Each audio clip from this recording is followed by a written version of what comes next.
Imagine waking up one day and realizing your entire life is being controlled by one enemy. Not laziness, not weakness, but your own motivation. Because here's the terrifying truth. Motivation is designed to disappear, and the people who look insanely disciplined, they aren't motivated. They're using a system so extreme, so psychologically engineered, that monks once said it can break the ego like a bone. It's called the Gyoji System, and once you understand it, your brain will never function the same way again.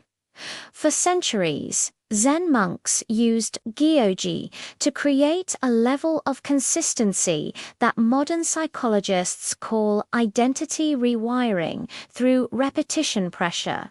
Sounds complicated, but the idea is simple. You don't rise to your goals. You fall to your systems.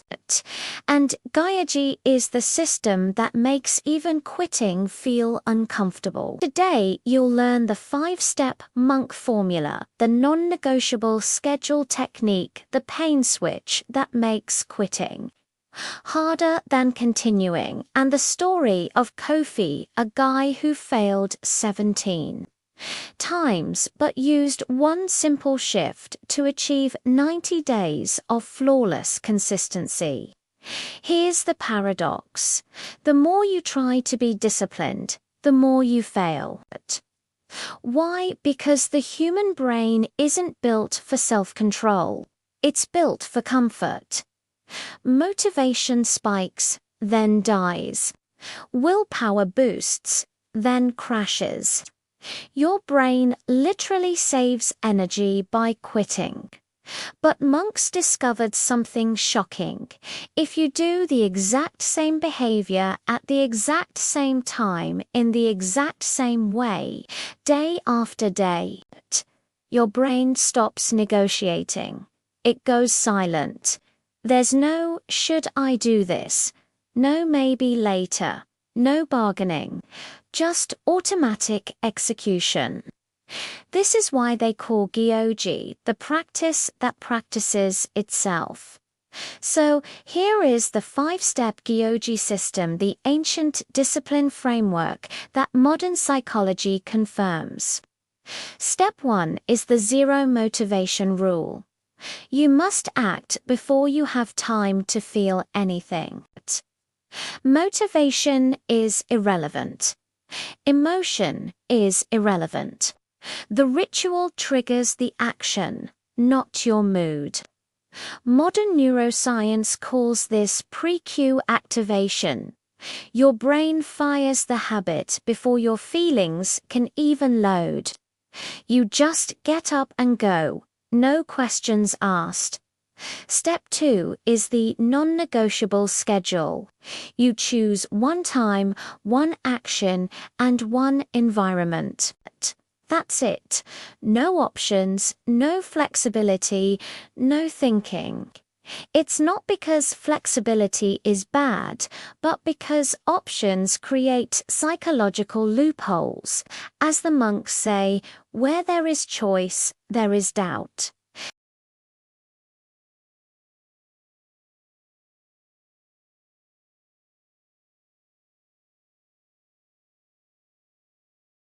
Step 3 is to make quitting more painful. Now, this one can scare people. You must attach instant discomfort to skipping your practice. Not self-hate, not guilt. Just a simple, immediate consequence.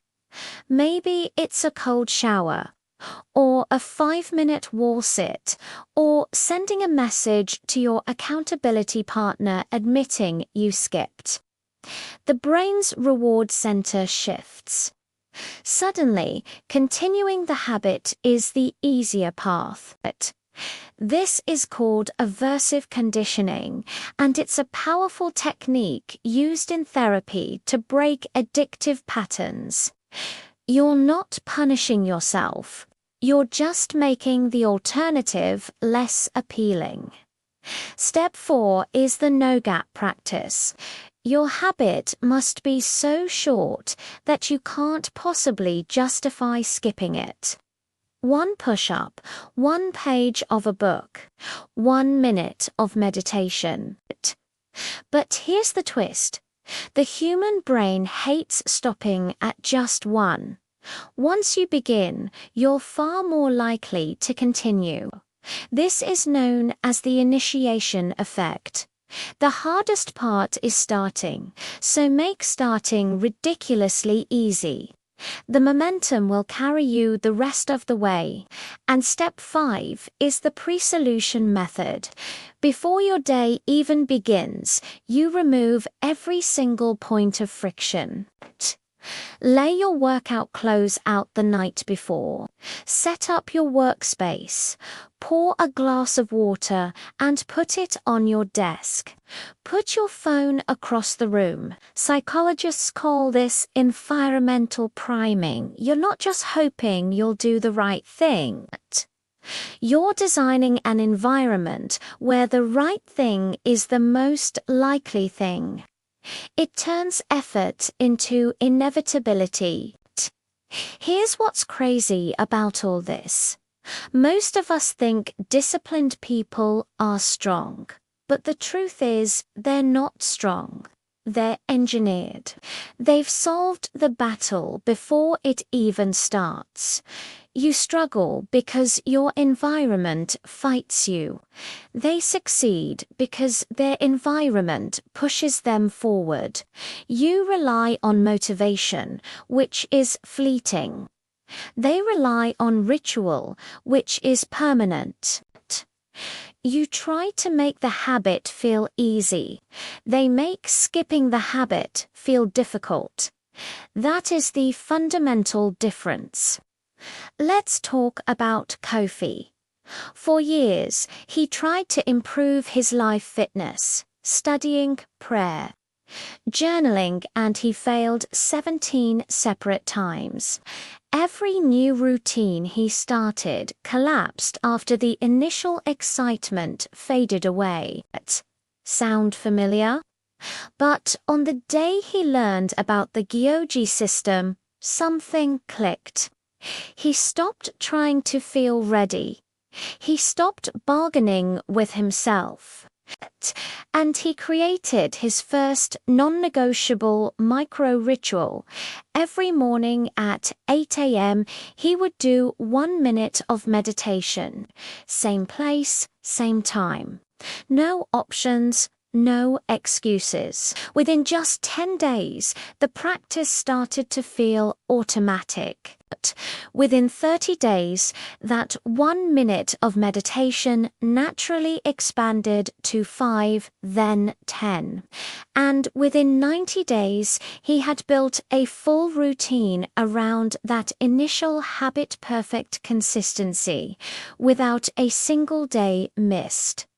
His identity changed. Not because he magically became disciplined, but because he stopped giving his brain the opportunity to negotiate. He didn't force discipline. He removed friction. He didn't rely on motivation. He relied on structure. And that is the true hidden power of Gyoji. So here's the final big idea, the main takeaway. The scariest level of discipline isn't extreme effort, it's extreme simplicity. The people you admire didn't unlock some kind of superhuman willpower. They just eliminated the one thing you still allow in your life: negotiation. Because once the habit becomes automatic, the system runs itself. The practice starts to practice you, and that's when your life finally, truly changes. If this opened your eyes, drop your thoughts in the comments side. Love to know which part hit you the hardest. And if you want more psychology breakdowns just like this one, stick around because we're just getting started. Thanks for watching.